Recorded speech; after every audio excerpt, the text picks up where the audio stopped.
Nasa Manila na nga ngayon ang fiancé ni Andy Eigenman na si Pilmar Alipayo kasama ang kanyang anak na sina Lilo at Kowa.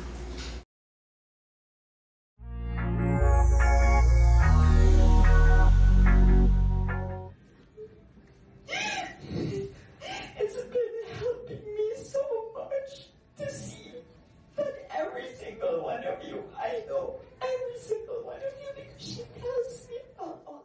Nasa Manila na nga ngayon itong si Pilmar Alipayo. Mula nga Siargao ay nagtungo ng Manila itong si Pilmar Alipayo upang madamayan ang kanyang fiancé na si Andy Eigenman. Kasama naman nga ni Pilmar Alipayo ang kanyang dalawang anak na sina Lilo at Kowa na tumungo dito sa Manila para masamahan itong si Andy Eigenman. Makikita nga sa mga larawang ito na kasama na ni Andy Eigenman itong si Pilmar Alipayo at ang kanyang anak na si Ellie. Kitang-kita nga sa larawang ito na buhat-buhat na ni Andy Eigenman ang kanyang anak na si Kowa. Sa group picture naman nga na ito ay nandito rin itong sina Jerica Ejercito at makikita na kasama niya ang kanyang mga anak. Hanggang sa bunsong anak nga nitong si Jerica ay kasama niya dito ngayong gabi. Ngayon ngang araw ng Biyernes ay ang ikalimang araw ng lamay ni Jacqueline Jose. Patuloy pa rin namang dinadagsa ng mga nakikiramay ang burol ni Jacqueline. Marami pa rin ngang mga tao ang nagpupunta dito na mga kaibigan ni na Jacqueline Jose. Makikita nga dito kung gaano talaga karami ang nagmamahal dito kay Jacqueline. Ngayon ding ikalimang gabi ay nagkaroon ng patribute ang GMA7 para dito kay Jacqueline.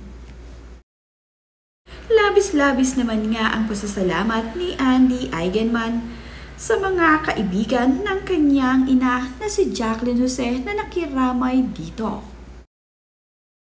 Napahagulgol nga itong si Andy Eigenman habang ito ay nagsasalita sa harap ng mga nakiramay ngayong gabi dito sa kanyang ina. I would just like to take this chance to say thank you in behalf of my nanay's family. Thank you to GMA for what you prepared in order to celebrate and commemorate my mom and all her years throughout her career. And it's not new to me, not a surprise to me to hear more stories from people whom she worked with. The more I learned that with her life, it's not just about going to work, staying with family, you know. It's every single bit of her life is always filled and showered with love. May it be for what she does or for the people that she is surrounded with. And again, several nights I've been saying this every night. It warms my heart to know how much everybody loved my mother. It's been helping me so much to see that every single one of you, I know every single one of you because she tells me all of you. It's so amazing for me to see how much you guys loved her so much. Thank you. Ito namang si Kylie Padilla ay nakiramay na din dito kay Andy Eigenman. Sa ikalimang araw nga ng burol ni Jacqueline Jose ay dumalaw itong si Kylie Padilla. Isa nga sa mga nagulat sa pagkawala ni Jacqueline Jose ay itong si Kylie Padilla na ayon nga dito kay Robin ay napakatagal daw umiiyak ng kanyang anak nang malamang wala na itong si Jacqueline. Mahal na mahal din ni Kylie Padilla itong si Jacqueline Jose. Pati din itong si Senator Bong Revilla ay nagbigay ng tribute para dito sa namayapang si Jacqueline Jose. Personal nga siyang pumunta dito para makiramay kina Andy Eigenman at sa pamilya ni Jacqueline.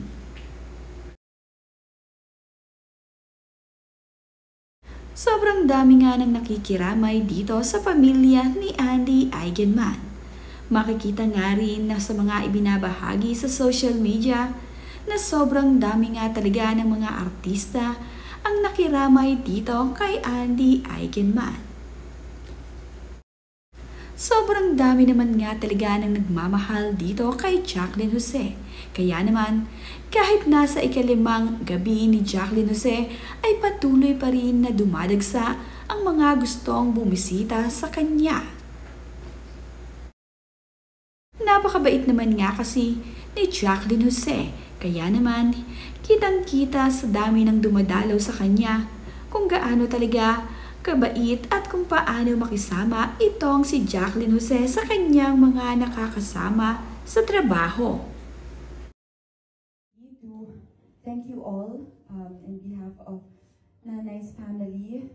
Maraming salamat po sa PPL. Maraming salamat Perry and Kuya Ate Babs. Ate Abs. Dramedy ang gusto ni Miss Jacqueline Jose. Maraming salamat po sa pagpunta. Obviously, I'm not surprised that every day it really warms my heart and it has really helping me cope so much better to see how many people care and love my mother, and especially because I know how big my mother's heart has been, and all her life it's always been about love. It's always been about sharing love, being so passionate about love for everyone else around her. Sobrang dami nga ng mga nagpadala ng mga bulaklak dito kay Jacqueline Jose. Lahat nga ng mga ito ay inilagay nila dito sa burol ni Jacqueline. Hanggang sa hallway nga raw ay punong-puno ng nagagandahang mga bulaklak.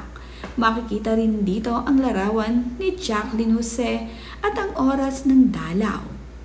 Hindi pa naman nga nababanggit kung ngayong gabi na nga ba ang huling lamay para dito kay Jacqueline. Magbibigay na nga lamang muli ng update itong sina Andy.